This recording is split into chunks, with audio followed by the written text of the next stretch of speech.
चेतरभाई वसावा साहब तुम आगे बढ़ो। चेतरभाई वसावा साहब तुम आगे बढ़ो। जेल के ताले टूटेंगे, जेल के ताले टूटेंगे। ડેડિયાપાડામાં આજે ચૈતરભાઈ વસાવાને છોડાવવા માટે એક મોટી સભા ભરાઈ અને લાખો આદિવાસી સમાજના લોકો મેદાને ઉતર્યા।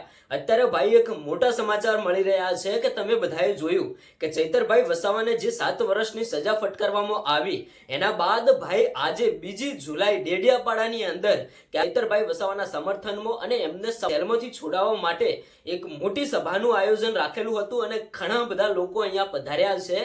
અને મિત્રો આદિવાસી સમાજના લોકોની એક જ માંગ છે કે અમારા નેતા સાચા છે, અમારા નેતાને તમે ખોટી રીતે ફસાવ્યા છે તો અમને જરૂરથી ન્યાય મળવો જોઈએ।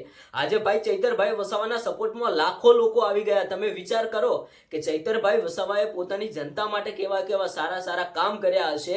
જ્યારે પણ પોતાની જનતાને રાત હોય કે દિવસ હોય ચૈતરભાઈ વસાવાની જરૂર પડી હતી ત્યારે ભાઈ કોઈ પણ ટાઈમે કોઈએ એવું કહ્યું કે આજે ભાઈ ચૈતરભાઈ વસાવાની અહીંયા જરૂર છે તો ચૈતરભાઈ વસાવા રાત દિવસ ના જોતા અને ત્યાં જઈને ઊભા રહેતા। તો આજે ક્યાંક ને ક્યાંક ચૈતરભાઈ વસાવાને સપોર્ટ કરવાના દિવસો આવ્યા છે તો ભાઈ લાખોની સંખ્યામાં લોકો ચૈતર વસાવાના સપોર્ટમાં ઉતર્યા છે અને ક્યાંક ને ક્યાંક રોડ રસ્તાઓ ઉપર રેલીઓ કરી રહ્યા છે અને અમારી કે એક જ માંગ છે, અમારા નેતાને જેલની બહાર કાઢો, અમારા નેતા સાચા છે, તમે જે એમના ઉપર સજા ફટકારી છે એ બિલકુલ ખોટી સજા છે।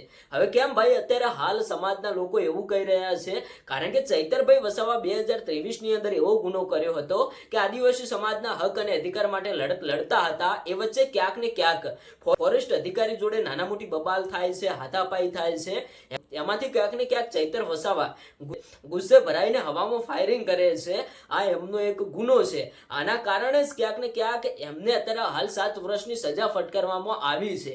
હવે દર્શક મિત્રો આ વિડીયો તમે જોયો હશે, તમને ખબર હશે, તમારું શું કહેવું થાય છે? શું ખરેખર ચૈતરભાઈ વસાવાએ જે ફોરેસ્ટ અધિકારી જોડે હાથાપાઈ કરી અને હવામાં ફાયરિંગ કરી આ ગુનાની અંદર 7 વર્ષની સજા ફટકારવામાં આવી એ કેટલું યોગ્ય છે? તમે કોમેન્ટ બોક્સની અંદર જવાબ આપતા જજો। અને ભાઈ ચૈતરભાઈ વસાવાના વકીલ તરફથી હવે ક્યાંક ને ક્યાંક હાઈકોર્ટની અંદર ફાઇલ રજૂ કરવામાં આવશે અને હાઈકોર્ટની અંદર એક સુનાવણી થશે। ભાઈ તમે બને એટલો સપોર્ટ કરજો, ચૈતરભાઈ વસાવાને હાઈકોર્ટમાંથી ન્યાય મળી જાય અને ચૈતરભાઈ વસાવા જેલની બહાર આવી જાય। કારણ કે થોડા ટાઈમ પહેલા જે સંજય વસાવા નામના વ્યક્તિને જે છૂટું ગ્લાસ માર્યું હતું એમાંથી ક્યાંક ને ક્યાંક ચૈતરભાઈ વસાવાને સજા ફટકારવામાં આવી હતી।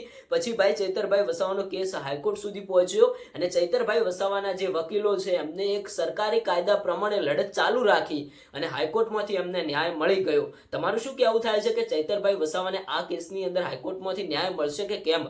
તમે કોમેન્ટ કરીને જણાવતા જજો।